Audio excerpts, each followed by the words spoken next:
السلام علیکم خوږو دوستانو سټوډنټس نننۍ ویډیو د ما د اسم باره کې ده.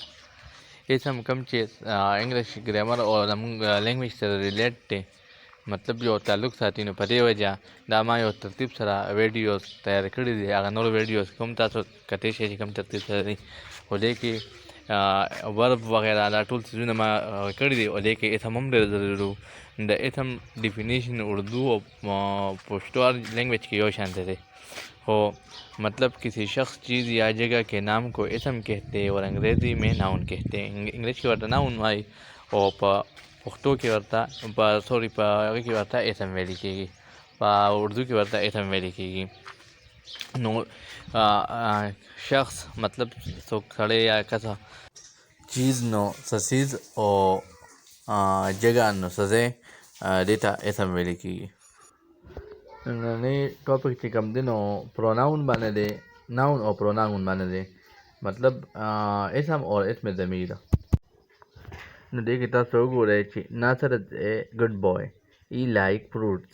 نو ناصر یو ښه هلک دی او د هغه فروټس خوښي. دې کې ناصر چې کوم دی ناؤن شو، او د ناؤن د ناصر په ځای اخره کې چې کوم ای استعمال شو، ای لایک فروټ، نو دا ای پکې پروناؤن شو، مثلا هغه پکې پروناؤن راغی. بیا سیما ایز اے هاؤس وایف شي لایک ویجیټیبلز.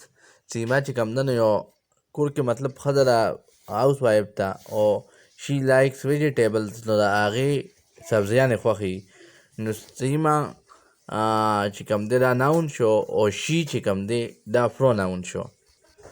دغه شان ناصر کامران اینڈ سہیل بای تھنگس دے آر گڈ فرینڈس. نو په دې کې دا ناصر کامران او سہیل څیزونه واخیستل، هغې ښه دوستان دي.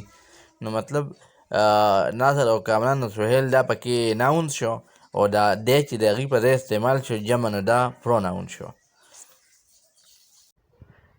د دې طریقې سره مخکنۍ ویډیوز کې تاسو د زمانو چې کوم حصې یادې کړې وې، هغه ویډیوز تاسو وګورئ، نو د هغې د مدد سره به تاسو په دې پوه شئ موږ پرزنټ انډیفینټ ټینس ته ورسېدو، او دې کې پروناؤنس چې کوم یوز دی نو پروناؤن هم تاسو وپېژندو. اوس دې کې دا کومې جملې چې ورکړل شوي دي دا هم زباني، دا مطلب دا جملې لږ سټډي کړئ، او تاسو بیا نورې جملې خپل چوایس مطابق جوړې کړئ. اوس دې کې دا پروناؤن چې دی نو شي دا د جینیا لپاره استعمالیږي، واحد هم دی او غایب هم دی، او مطلب شي ګوز وہ جاتی ہے. بیا هی چې کوم دی دا د لږ دپاره استعمالیږي، واحد هم دی غایب هم دی، او ای ګوز وہ جاتا ہے. شان هی او شي او واحد او غایب چې کوم دی، خاص کر هی او شي، نو دې کې د دې ورب سره به د ای اس اضافه کېږي، چې د ای د مخکې نه موجود وي بیا به صرف د اس اضافه کېږي. نو دې کې شي ګوز او ای ګوز راځي ورسره.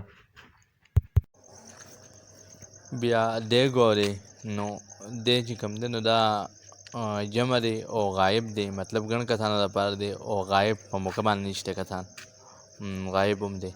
نو دی گو وہ جاتے ہیں. بیا آئی دی میں، نو آئی گو میں جاتا ہوں د ځان دپاره استعمالیږي. بیا یو گورې، یو تم دپاره دی، تم جاتے ہو. بیا وی گو ہم جاتے ہیں، نو هغې دپاره وی گو هغه شوی دی. نو دا هغه پروناؤنز دي چې د مطلب د ناؤن په ځای بیا استعمالیږي. دا د پرزنټ انډیفینټ ټینس جملې وې، هغې نه علاوه دې کې سوالیه جملې دي، په هغې به هم مونږ طلعته ځلو. او چې کوم کسان مطلب دا ویډیوز ډیټیل سره کتل غواړي، نو دې کې چې کوم نور ویډیوز دي نو لږ مخکې وګورئ، معمولي وګورئ، خیر د ستاسو ګایډلاین دپاره به ډېر زبردست دي.